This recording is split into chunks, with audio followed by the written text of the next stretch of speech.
अध्यक्ष जी, इस सदन को सत्ता पक्ष के द्वारा लगातार मिसलीड किया जाता है। जो आंकड़े, जो जानकारी सदस्यों को दी जाती है वो तथ्य परक नहीं होता है।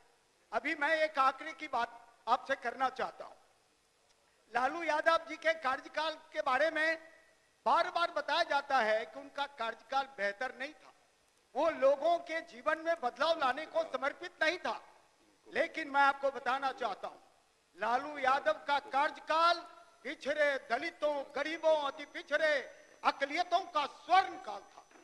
उस जमाने में ये मैं दावे से बताता हूं, लालू यादव जी का जब आगमन हुआ बिहार की राजनीति पर, राजनीतिक पटल पर, सत्ता पर, तो आपको मालूम होगा यह जान करके कि जो सामाजिक शक्तियों की जो ताकत था उसमें जबरदस्त विस्फोट हुआ।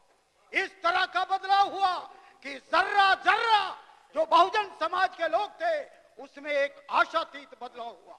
ऐसा बदलाव जिसकी कल्पना आज तक इस मुल्क में किसी ने नहीं की थी। लालू यादव और साधारण प्रतिभा का नाम था।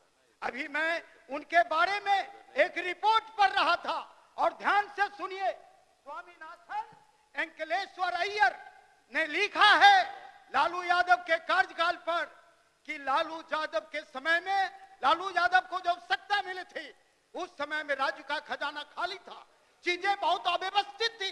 लेकिन लालू यादव के आने के बाद बहुत तेजी से राज्य प्रगति के पथ पर अग्रसर हुआ और 94-95 में जो बिहार का ग्रोथ रेट था वो बहुत तेजी से बढ़ा, 12 कुछ प्रतिशत, 11 कुछ प्रतिशत। और उसके बारे में स्वामीनाथन एलंकर अय्यर ने कहा है बिहार का ग्रोथ मिरेकल कि लालू बिट्स नेहरू। ये देखिए, इस बात को समझने का प्रयास करिए कि जो स्वामीनाथन अंकलेश्वर अय्यर थे उन्होंने लालू यादव के कार्यकाल पर बारे में लिखा कि जिस तेजी से बिहार में आर्थिक प्रगति प्रारंभ हुआ, लालू यादव के कुशल नेतृत्व में उसकी तुलना उन्होंने कहा कि नेहरू से बेहतर काम किया। अंग्रेजी में उन्होंने लिखा कि लालू बिट्स नेहरू। इसलिए हम साथियों बताना चाहते हैं कि लालू यादव के कार्यकाल में जिस तेजी से सर्वांगीण विकास बिहार के 90% आवाम का हुआ, उसके बाद बिहार का कायाकल्प शुरू हो गया। पढ़ाई के क्षेत्र में, सामाजिक क्षेत्र में, बदलाव के क्षेत्र में, आर्थिक क्षेत्रों में, सभी क्षेत्रों में पिछड़े दलित अकलियतों ने अभूतपूर्व विकास किया। बिहार के बैंकों में लालू यादव के कार्यकाल में बहुत तेजी से पैसे जमा होने लगा कि बिहार बहुत तेजी से आगे बढ़ रहा है। ये नेतृत्व के कौशल का परिणाम था, नेतृत्व के सर्वांगीण विकास के समर्पित नीतियों का प्रभाव था। और फिर मैं आपको कहना चाहता हूं, राबड़ी जी के कार्यकाल जो 90 से 2005 के बारे में, जो नीतीश कुमार जी के जो जीवनी लेखक हैं अरुण सिन्हा ने अपने किताब the Nitish and the rise of Bihar में उद्धृत किया है कि 2004 से 2005 के बीच में बिहार का ग्रोथ रेट लालू यादव के कार्यकाल से भी बहुत तेजी से बढ़ने लगा। इसीलिए हम बताना चाहते हैं कि ये सच है जिसका खुलासा नीतीश कुमार जी के जीवनी लेखक अरुण कुमार सिन्हा ने भी बताया है। इसीलिए हम बताना चाहते हैं कि राबड़ी जी का कार्यकाल हो, लालू यादव जी का कार्यकाल हो, वो पिछड़े दलित गरीबों का, जिन्हें भाजपा के लोग जंगल राज कहते हैं, वो पिछड़ों का स्वर्ण काल था। इसको इस रूप में जानने का प्रयास कीजिए। उसी दौरान मैं ये बताना चाहता हूं कि हार्वर्ड की पढ़ी हुई एक चिराश्री देवी जो हार्वर्ड स्कूल में पढ़ी, उन्होंने एक किताब लिखा on revealing Bihar growth miracle. उसमें उन्होंने लिखा, चिराश्री दास गुप्ता ने, जो आज जेएनयू में प्रोफेसर है, पहले हार्वर्ड में पढ़ी थी, कि लालू यादव जैसा और साधारण प्रतिभा का आदमी सैकड़ों वर्ष बाद पैदा लेता है। इसीलिए बिहार के लोगों का शुक्र मनाना चाहिए, जब से मोदी और बिहार में भाजपा की सत्ता आई है, बिहार का गरीब, बिहार का पिछड़ा, बिहार का दलित बेहाल हो रहा है, गुलामी की जंजीरों में जकड़ा हुआ है। और जिस बजट की चर्चा करते हुए सत्ता पक्ष के लोग नहीं आघाते हैं, उसका क्या हालत है, ये हम जरूर बताना चाहते हैं। और माननीय सदस्यों को भी बोलना चाहिए। 90% आवाम के लिए इस बजट में क्या भाई? ये बड़ा आकार, बड़ा रोना रो रहा है, बड़ा उपलब्धियों का बखान कर रहा है कि 3,17,000 करोड़ का बजट हो गया। भाई अभी मित्रों, इकोनॉमिक्स का ठीक से आपको ज्ञान नहीं है। एक मेरे मित्र जो सत्ता पक्ष के हैं वो इस ओर इशारा कर रहे थे कि मुद्रास्फीति की दर को देखते हुए जरा लालू यादव जी के कार्यकाल को देखिए। 2004-5 में सोने का क्या भाव था? 4,000 रुपये 10 ग्राम। मटन का क्या भाव था? 30 रुपये किलो। आज क्या है? 800 रुपये, 1 लाख रुपये। तो आज पूरे देश के बजट के आकार को देखिए। नीतीश कुमार जी 20 साल से बिहार के चीफ मिनिस्टर है। 10 गुना 2005 के मुकाबले 10 गुना बजट में वृद्धि हुई है। ये कौन सी वृद्धि भाई? कोई भी पूरे देश में वृद्धि हुई है?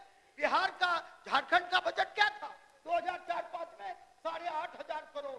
वो बजट बढ़ के कितना हो गया है? 1,45,000 करोड़। इसीलिए उल्टी सीधी आंकड़े सदन को प्रस्तुत करके गुमराह न करिए। और मैं एक बात और बताना चाहता हूं, बिहार के बारे में ठीक से जानना चाहिए। बिहार को बहुत गलत जानकारियां प्रस्तुत की जा रही है। ये जो सवर्ण मीडिया है और ये जो सवर्ण राजनेता है, ये हमेशा झूठ की खेती करता है और ये झूठ की खेती अधिक दिन चलने वाला नहीं है। एक आंकड़े के साथ मैं इसके बारे में बताना चाहता हूं। बिहार एक कृषि प्रधान राज्य है। 70% से अधिक लोग खेती पर जीते हैं बिहार में। उसके जीविकोपार्जन का माध्यम क्या है? खेती। और खेती से उनका कुछ नहीं बिगड़ता है। आज वो पलायन करने के लिए, दर दर भटकने के लिए विवश है।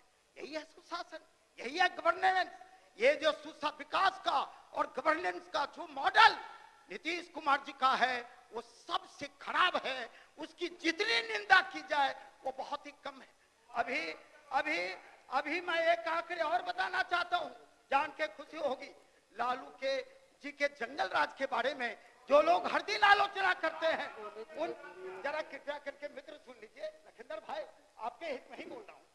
हाँ, तो आप ये जान लीजिए कि बिहार के बारे में, बिहार के जंगल राज के बारे में जब पूरी आलोचना होती है, संक्षिप्त कीजिए, आपका समय 2 मिनट है। जी, अमेरिका के 2 बड़े लेखक, जो बड़े रिपोर्टर हैं, जो बड़े रिसर्च स्कॉलर हैं, वॉल्टर हाउजर और जेफरी विट्सो, ये जनतंत्र का सबसे बड़ा ज्ञान रखने वाला व्यक्ति है। उन्होंने कहा कि लालू यादव के कार्यकाल में जो ऊंची जाति और सामंती लोगों का जकड़न में कैद था 90% लोग, उसको विजयोत्सव के रूप में लालू ने आजाद करा दिया। और उसके बाद चौहदर्शी दिशा में बिहार की प्रगति शुरू हो गई। इसीलिए विकास और गवर्नेंस का जो सरग वाला मॉडल बिहार का है, जो बिल्कुल बेकार है, इसको पलट देना चाहिए। और जो गरीबों का विजय उल्लास लालू यादव जी के साथ था, राबड़ी जी के साथ है, उसी रास्ते पर चल करके बिहार को आगे ले जा सकता है। क्या है बिहार की स्थिति? कृषि क्षेत्र पर 1.1% खर्च किया जा रहा है। ये बिहार के गरीब लोगों के साथ, किसानों के साथ मजाक नहीं तो क्या है? सारा जो बजट है ये केवल ऊंची जात के टुटपुंजे लोगों और वो जो बड़े पॉकेट मार हैं, जो ग्लोबल टेंडर जोतने वाले लोग हैं, उन पर खर्च किया जा रहा है। ये बिहार में वो आंख में धूल झोंकने का काम ये भाजपा लोग कर रहे हैं। और एक उदाहरण दे के मैं बात खत्म कर जाता हूँ। ये भाजपा कांग्रेस क्या भाई, जरा इसको देखिए। नीतीश मिश्रा अपनी राजनीति कहां से शुरू किए? कांग्रेस से कहां पहुंच गए? भाजपा। ये जरा देखिए क्लास कैरेक्टर। माननीय सदस्य आपका समय समाप्त हो गया। खत्म करता हूं। माननीय सदस्य श्री प्रफुल्ल कुमार मांझी जी अपना पक्ष रखें। कांग्रेस से पहुंच कहां गए? भाजपा। विजय मिश्रा कहां से राजनीति? सदस्य प्रफुल्ल मांझी जी। माननीय सदस्य आपका समय समाप्त हो गया, अब बैठ जाएं। बजट पर हमें बोलने का मौका दिया, बहुत बहुत आभार। नहीं। और हम धन्यवाद ज्ञापित करते हैं। हम अपने नेता श्री जीतन राम मांझी, संतोष मांझी और बिहार सरकार के माननीय प्रफुल्ल मांझी जी, आप 2 मिनट थोड़ा बैठ जाइए, उनको 1 मिनट बोलने दिया जाए।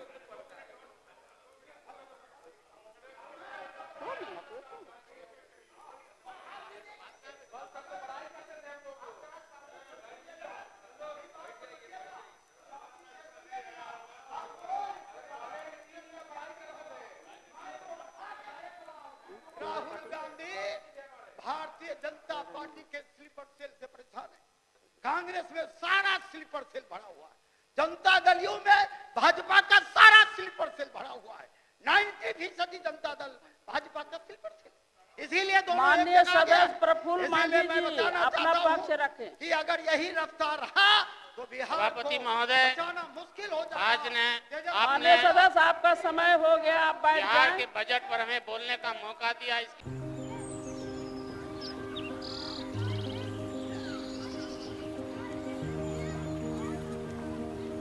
एक बात बतावा, तू हमेशा बड़े बाजार से होकर घर काहे जात बार?